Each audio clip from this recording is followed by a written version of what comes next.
حضرت عثمان غنی رضی اللہ تعالی عنہ یہ رسول اللہ صلی اللہ علیہ وسلم کی سگی پھوپھی ان کی صاحبزادی کے صاحبزادے ہیں۔ اللہ کے رسول صلی اللہ علیہ وسلم نے جس بندے اور شخصیت اور ہستی کے ساتھ سب سے پہلے اپنا رشتہ برقرار کیا ان کا نام حضرت عثمان بن عفان رضی اللہ تعالی عنہ ہے کہ حضرت عثمان غنی کی جو شادی اور نکاح تھا رسول اللہ صلی اللہ علیہ وسلم کی بیٹی کے ساتھ، یہ حضرت عثمان غنی کا نکاح رسول اللہ کی مرضی سے نہیں ہوا تھا، یہ اللہ کی مرضی سے ہوا تھا۔ کہ حضرت خدیجہ الکبریٰ رضی اللہ تعالی عنہا کا مقام افضل ہے یا حضرت عائشہ کا مقام افضل ہے؟ تو جواب اس کا علماء کرام یہ دیتے ہیں کہ جب نبی کریم صلی اللہ علیہ وسلم کا نکاح ہوا حضرت خدیجہ کے ساتھ، اس وقت آپ محمد بن عبداللہ تھے، اور جب آپ کا نکاح ہوا حضرت عائشہ صدیقہ کے ساتھ، اس وقت آپ محمد رسول اللہ صلی اللہ علیہ وسلم۔ لیکن محمد رسول اللہ صلی اللہ علیہ وسلم بن کر آپ صلی اللہ علیہ وسلم نے سب سے پہلے جو کسی بندے کے ساتھ اپنی بیٹی کا نکاح کیا ہے ان کا نام حضرت عثمان بن عفان رضی اللہ تعالیٰ عنہ ہے۔ خلفائے راشدین رضوان اللہ علیہم اجمعین کے اندر سے میں آپ حضرات کے سامنے حضرت ابو بکر، حضرت عمر رضی اللہ تعالی عنہما کی شان کے بارے میں اپنی گزارشات کو پیش کر چکا ہوں۔ دنیا کی تاریخ کے اندر کسی پیغمبر نبی رسول کو اللہ نے ایسے بہترین اور عظیم ترین جانثار اور جفاکش ساتھی اللہ نے عطا نہیں کیے جتنے پیارے اور محبوب اور جانثار اللہ تعالیٰ کی ذات نے جناب حضرت محمد رسول اللہ صلی اللہ علیہ وسلم کو عطا کیے۔ حضرت عثمان غنی رضی اللہ تعالی عنہ یہ رسول اللہ صلی اللہ علیہ وسلم کی سگی پھوپھی ان کی صاحبزادی کے صاحبزادے ہیں۔ تو اس لحاظ سے اور اس اعتبار سے حضور کا جو خاندان ہے وہ حضرت عثمان کا ننیال بنتا ہے، ننیال کا خاندان ہے۔ اور تاریخ کو اگر پڑھا جائے تو یہ بات روز روشن کی طرح عیاں ہوتی ہے کہ روئے زمین کے اوپر اور آسمان کی نیلی چھت کے نیچے اللہ کے رسول صلی اللہ علیہ وسلم نے جس بندے اور شخصیت اور ہستی کے ساتھ سب سے پہلے اپنا رشتہ برقرار کیا ان کا نام حضرت عثمان بن عفان رضی اللہ تعالی عنہ ہے۔ بنو امیہ کے خاندان جو رسول اللہ کی نظر کے اندر سب سے پہلے جچ گئے اور زینت کا باعث بن گئے، ان کا نام حضرت عثمان غنی رضی اللہ تعالی عنہ ہے۔ بعض لوگ یہ سوال کرتے ہیں، میں بات کو آگے بڑھانے سے پہلے یہ بتا دوں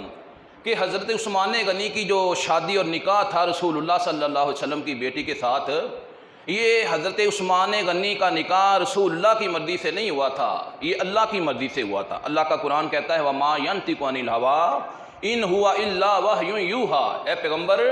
آپ اپنی مرضی سے کوئی بات نہیں کرتے بلکہ اللہ تعالیٰ کی ذات کی وحی کے ساتھ آپ بولتے ہیں۔ سوال کیا جاتا ہے، لوگ علماء سے سوال کرتے ہیں کہ حضرت خدیجہ الکبریٰ رضی اللہ تعالی عنہا کا مقام افضل ہے یا حضرت عائشہ کا مقام افضل ہے؟ تو جواب اس کا علماء کرام یہ دیتے ہیں کہ جب نبی کریم صلی اللہ علیہ وسلم کا نکاح ہوا حضرت خدیجہ کے ساتھ، اس وقت آپ محمد بن عبداللہ تھے، اور جب آپ کا نکاح ہوا حضرت عائشہ صدیقہ کے ساتھ، اس وقت آپ محمد رسول اللہ صلی اللہ علیہ وسلم تھے۔ تو جب آپ کا نکاح حضرت خدیجہ سے ہوا اختیارات نبی کے پاس تھے، اور جب آپ کا نکاح ہوا حضرت عائشہ کے ساتھ اختیارات اللہ کے پاس تھے۔ جو اللہ چاہتے تھے، جو اللہ کا حکم ہوتا تھا وہ نبی صلی اللہ علیہ وسلم کرتے تھے۔ حافظ امام ابن حزم رحمہ اللہ علیہ اپنی کتاب کے اندر یہ بات درج کرتے ہیں کہ یہی مقام اور یہی مرتبہ اور یہی شان جو ہے وہ حضرت عثمان غنی رضی اللہ تعالی عنہ کو حاصل ہے۔ اللہ کے رسول نے محمد بن عبداللہ ہونے کی حیثیت سے اپنی بیٹی زینب کا نکاح بھی کیا ہے، محمد بن عبداللہ ہونے کی حیثیت سے اپنی بیٹی رقیہ کا نکاح بھی کیا ہے، لیکن محمد رسول اللہ صلی اللہ علیہ وسلم بن کر آپ صلی اللہ علیہ وسلم نے سب سے پہلے جو کسی بندے کے ساتھ اپنی بیٹی کا نکاح کیا ہے ان کا نام حضرت عثمان بن عفان رضی اللہ تعالیٰ عنہ ہے۔ تو پہلا شرف تو حضرت عثمان کے لیے یہ ہے کہ رسول اللہ کے داماد ہونے کا آپ کو شرف حاصل ہے، اور دوسرا جو شرف آپ کو حاصل ہے وہ یہ ہے کہ جب مسلمانوں کا مکہ المکرمہ کے اندر رہنا جو ہے وہ محال کر دیا گیا، دوبر کر دیا گیا، مشکل ترین بنا دیا گیا، تو ایسے حالات کے اندر سب سے پہلے جس شخص نے جس ہستی نے ہجرت کی اور ہجرت کا شیوا اختیار کیا ان کا نام حضرت عثمان ہے۔ اور یہ بڑی حیرانگی کی بات ہے کہ حضرت ابراہیم خلیل اللہ علیہ الصلوۃ والسلام کی ذات کے بعد روئے زمین کے اوپر 6000 سال کے عرصے کے بعد سب سے پہلا وہ مسافر اور سب سے پہلا وہ مجاہد جنہوں نے اللہ کے دین کی سربلندی کے لیے ہجرت کی، ان کا نام حضرت عثمان غنی رضی اللہ تعالیٰ عنہ ہے۔ اور اللہ تعالیٰ کی ذات اس وجہ سے قرآن پاک کے اندر ارشاد فرماتے ہیں کہ لا یستوی منکم من انفق من قبل الفتح وقاتل اولئک اعظم درجہ، کہ تمہارے اندر سے جن لوگوں نے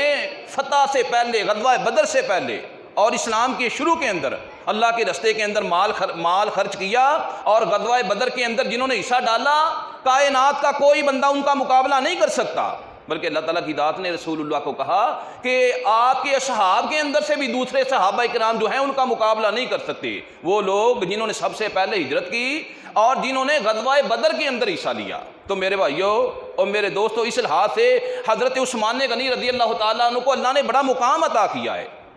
قرآن و حدیث کے اندر، تاریخ اسلام کے اندر دو چیزوں کو بڑی اہمیت حاصل ہے، ایک ہجرت کو، دوسرا غزوہ بدر کو۔ غزوہ بدر کی تیاری ہوئی، صحابہ غزوہ بدر کی تیاری کر رہے ہیں، رسول اللہ صلی اللہ علیہ وسلم نے اپنی پہلی بیٹی حضرت رقیہ کا نکاح کر دیا حضرت عثمان کے ساتھ۔ رقیہ بیمار ہیں اور سارے صحابہ جنگ بدر کی تیاری کر رہے ہیں۔ حضرت عثمان غنی رضی اللہ تعالیٰ عنہ کی آنکھوں کے اندر آنسو ہیں۔ اللہ کے رسول نے اپنے داماد کی طرف دیکھا، فرمایا عثمان کیا بات ہے، تمہاری آنکھوں کے اندر آنسو کیوں ہیں؟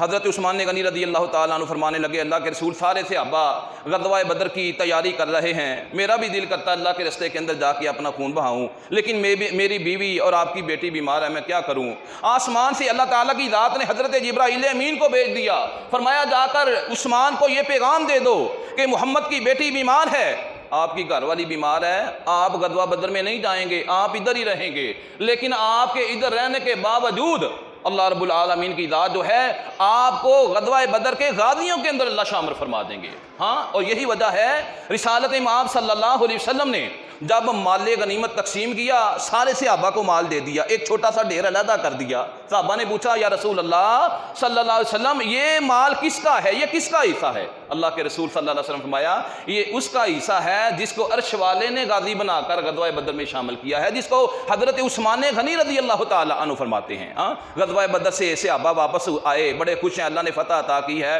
رسول اللہ کی بیٹی حضرت رقیہ جو ہے وہ اللہ کو پیاری ہو گئی ہیں۔ اللہ کے رسول کو اطلاع پہنچی، رسول اللہ صلی اللہ علیہ وسلم حضرت عثمان غنی کے گھر کے اندر گئے، دیکھا عثمان کے اوپر غم کے پہاڑ ٹوٹے ہیں، عثمان غم زدہ ہیں، عثمان کے کندھوں کے اوپر ہاتھ رکھا، فرمایا عثمان کیا بات ہے؟ کہا اللہ کے رسول میری بیوی آپ کی بیٹی، فرمایا بس اتنی بات ہے کہ بیوی دنیا سے چلی گئی؟ فرمایا اللہ کے محبوب یہ بات نہیں ہے، بیوی اللہ اور بھی دے دیتا، اصل بات یہ ہے کہ میرا گھر محمد کی بیٹی سے خالی ہو گیا ہے۔ میرے بھائیوں، آج ہمارے بزرگ، آج ہمارے جو بڑے ہیں وہ اس بات کو سمجھ سکتے ہیں، جب جوان بیٹی اس طرح شادی شدہ بیٹی دنیا سے چلی جائے تو ماں باپ کے اوپر کیا غم کا پہاڑ ٹوٹتا ہے۔ رسول اللہ صلی اللہ علیہ وسلم نے حضرت عثمان غنی کی آنکھوں کی طرف دیکھا، فرمایا عثمان تو نے میرے دل کو اتنا ٹھنڈا کیا ہے، تو نے میرے دل کو اتنا سکون دیا ہے، عثمان جاؤ عرش والے رب کو گواہ بنا کے کہتا ہوں میں اپنی دوسری بیٹی حضرت کلثوم رضی اللہ تعالی عنہا کا نکاح بھی تمہارے ساتھ کر دیتا ہوں۔ حضرت کلثوم کا نکاح کر دیا۔ اس وجہ سے مورخین اسلام لکھتے ہیں کہ اللہ تعالیٰ کی ذات نے آسمان پہ لکھا ہوا تھا کہ عثمان بن عفان کو عثمان بن عفان ہی نہیں کہا جاتا یا نہیں کہا جائے گا، بلکہ عثمان بن عفان کو عثمان ذو النورین کہا گیا، عثمان ذو النورین لکھا گیا کہ عثمان دو نوروں والا، جس کے گھر کے اندر نبی کی دو بیٹیاں جو ہیں وہ بیاہی گئیں، جس کے نکاح کے اندر دو نبی صلی اللہ علیہ وسلم کی بیٹیاں جو ہیں ان کو شرف حاصل ہوا، اور جب دوسری بیٹی حضرت ام کلثوم بھی فوت ہو گئی پھر عثمان کی آنکھوں کے اندر آنسو ہیں۔ رسول اللہ صلی اللہ علیہ وسلم پھر تشریف لے گئے، دیکھا عثمان کے اوپر پھر غم کے پہاڑ ٹوٹے ہیں۔ اللہ کے رسول نے فرمایا عثمان اللہ گواہ ہے اگر میری 40 بیٹیاں بھی ہوتی تو ایک نہیں دو، دوسری نہیں تیسری نہیں چوتھی، ایک ایک کر کے میں 40 کی 40 بیٹیاں عثمان تیرے نکاح کے اندر دے دیتا، تو نے مجھے اتنا جو ہے وہ سکون عطا کیا ہے، تو نے میرے لیے اتنی قربانیاں دی ہیں، تو نے میرے سینے کو اتنا ٹھنڈا کیا ہے۔ تو میرے بھائیو، اللہ تعالیٰ کی ذات نے